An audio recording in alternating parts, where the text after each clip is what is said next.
A história do Império Romano não começa com imperadores, legiões ou coliseus. Ela começa com pessoas comuns tentando sobreviver.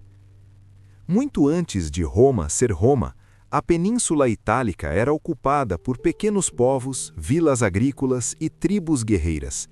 No centro dessa região, às margens do rio Tibre, havia apenas um aglomerado de cabanas de barro.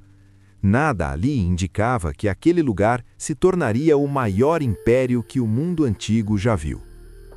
Segundo a tradição, Roma foi fundada em 753 a.C. por Rômulo, um nome quase mítico, um rei lendário criado por uma loba. Mas por trás do mito havia uma realidade simples. Roma nasceu como uma cidade fraca, cercada de inimigos fortes, e isso moldou tudo o que ela viria a ser. Nos primeiros séculos, Roma era uma monarquia. 7 reis governaram a cidade, muitos deles etruscos. Eles construíram estradas, muralhas, templos e sistemas de drenagem. Mas o poder concentrado em um único homem começou a gerar medo, e os romanos aprenderam cedo a odiar a palavra rei. Em 509 a.C., a monarquia foi derrubada. No lugar dela surgiu algo novo, ousado e extremamente frágil: a República Romana. A República não era uma democracia como conhecemos hoje. O poder estava nas mãos da elite, os patrícios. A maioria da população, os plebeus, trabalhava, lutava e pagava impostos, mas tinha pouca voz. Esse conflito interno marcou toda a história republicana. Roma crescia para fora enquanto lutava por dentro. Ainda assim, Roma tinha algo que seus inimigos não tinham: disciplina, organização e uma obsessão quase religiosa pela lei. As legiões romanas não eram apenas exércitos, eram máquinas sociais. Cada soldado sabia exatamente seu lugar. Cada derrota era estudada. Cada vitória era explorada ao máximo. Pouco a pouco, Roma derrotou seus vizinhos na Itália.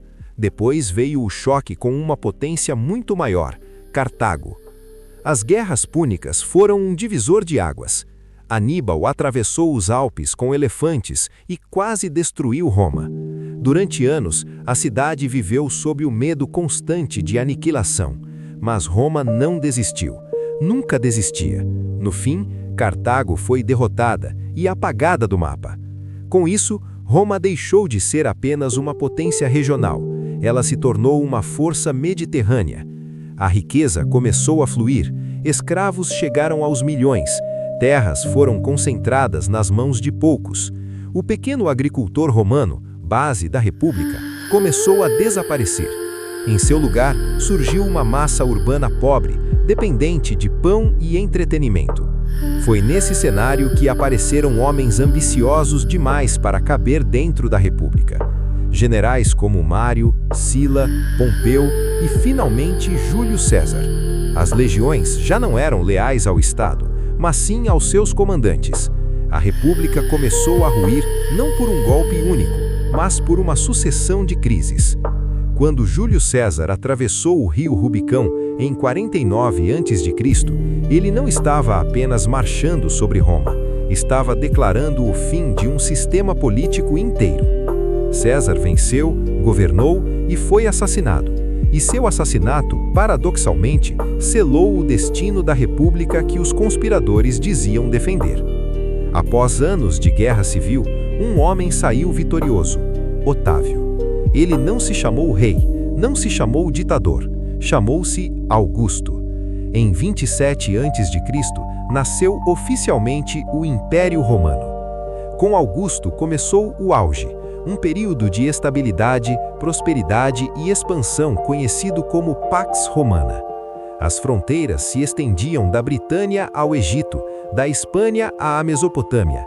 Estradas ligavam continentes, leis romanas organizavam povos diferentes. O latim ecoava por todo o mundo conhecido. Roma parecia eterna. Imperadores como Trajano, Adriano e Marco Aurélio governaram um império que funcionava quase como um organismo vivo. Cidades prosperavam, O comércio florescia, a engenharia romana desafiava a natureza com aquedutos, pontes e anfiteatros. Mas por trás da grandiosidade, as fissuras cresciam. Manter o império era caro, as fronteiras eram longas demais, a corrupção corroía a administração, as disputas internas se tornaram constantes. Imperadores eram proclamados, derrubados e assassinados em questão de meses. No século III, Roma entrou em crise profunda. Inflação, invasões bárbaras, guerras civis e colapso econômico quase destruíram o império. Diocleciano tentou salvar Roma dividindo o poder. Constantino mudou tudo ao legalizar o cristianismo e fundar uma nova capital, Constantinopla. O centro do mundo romano começou a se deslocar para o leste. Enquanto isso, o Império Romano do Ocidente enfraquecia. As legiões já não eram romanas, eram formadas por mercenários bárbaros. A autoridade central era simbólica. Em 410, Roma foi saqueada. Pela primeira vez em quase 800 anos, a cidade caiu diante de inimigos. Em 476 d.C., o último imperador romano do Ocidente, Rômulo Augustulo, foi deposto. Não houve uma grande batalha final, não houve apocalipse, apenas silêncio. O Império Romano do Ocidente havia caído. Mas Roma não desapareceu. O Império Romano do Oriente continuou por quase 1000 anos como o Império Bizantino. As leis romanas moldaram a Europa, o latim deu origem a novas línguas. A ideia de Estado, de cidadania, de direito, tudo isso sobreviveu.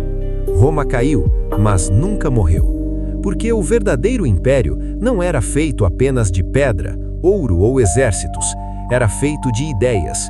E ideias, quando são fortes o suficiente, sobrevivem até mesmo à queda dos impérios mais poderosos da história.